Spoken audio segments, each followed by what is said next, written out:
Hello বন্ধুরা, আসসালামু আলাইকুম। আশা করি সকলে ভালো আছেন। আমরা যারা এয়ারটেল সিম ব্যবহার করি, তো এয়ারটেল সিমের আমাদের অনেক সমস্যা হতে পারে। দেখা গেছে অনেক সমস্যা হয়। সেক্ষেত্রে আমরা সব সমস্যা তো আমরা সমাধান করতে পারি না। সেক্ষেত্রে আমরা এয়ারটেল কাস্টমার কেয়ারে কথা বলতে হয়। তাদের সাথে কথা বলে এই সমস্যাগুলো সমাধান করতে হয়।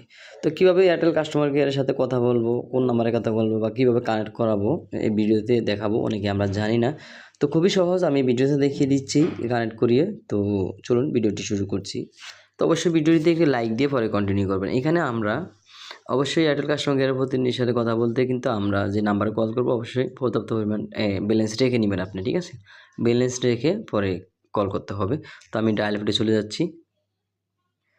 তো আমি এখানে ডায়াল প্যাডে চলে এলাম। ডায়াল প্যাডে আসার পর এখানে আমরা কল করবো 121 এখানে কল দিয়ে দিব এয়ারটেল সিমে। আমি কোনটার পর কোনটা চাপি অবশ্যই খেয়াল রাখবেন, এখানে রেকর্ড হচ্ছে। তো আমি কল দিয়ে দিলাম।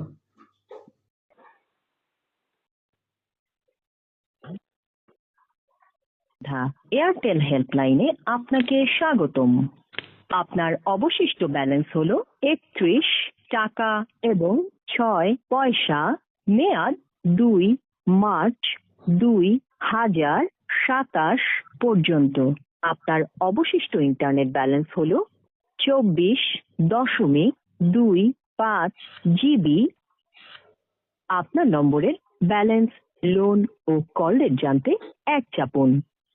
গত 24 ঘন্টায় কি কি কারণে টাকা কেটেছে জানতে 2 চাপুন। আপনার ইন্টারনেট ও মিনিট অফার সম্পর্কে জানতে ও কিনতে 3 চাপুন। গুনগুন, মিসড কল অ্যালার্ট এবং প্রমোশনাল এসএমএস সম্পর্কে জানতে 4 চাপুন। মেসেজ এসে টাকা কাটে এমন সকল সার্ভিস বন্ধ করতে 5 চাপুন। কাস্টমার সার্ভিস এজেন্টের সাথে প্রতি মিনিট 70 পয়সায় কথা বলতে 0 চাপুন। তো এখানে চেঞ্জ ইউর ল্যাঙ্গুয়েজ প্রেস 7। 0 চাপলাম আমরা এখন। আপনার কলটি কাস্টমার সার্ভিস এজেন্টের কাছে ট্রান্সফার করা হচ্ছে। প্রশিক্ষণের জন্য আপনার কলটি রেকর্ড করা হবে। কলটি কন্টিনিউ করলে রেকর্ডিং এ আপনার সম্মতি আছে বলে গণ্য করা হবে। আসসালামু আলাইকুম, প্রীতম বলছি। তো দেখতে পাচ্ছেন আমি কিন্তু কলটি তারা রিসিভ করেছে। এখন আমি কলটি কেটে দিয়েছি। অলরেডি আমার হয়তো 2 টাকা কেটে নিয়েছে। তো এখানে আমি কিভাবে কাস্টমার কেয়ার প্রতিনিধির সাথে আপনি কানেক্ট করাবেন, ডাইরেক্ট কথা বলবেন। আমরা যারা জানি না তাদের জন্য খুবই কঠিন মনে হয়। এটা কিন্তু খুবই ইজি একটি প্রসেস। তো ভিডিওটি অবশ্যই শেয়ার করে দিবেন, চ্যানেলটি সাবস্ক্রাইব করে পাশে বেল বাটনটি অন করে দিবেন, আর অবশ্যই একটি লাইক দিবেন।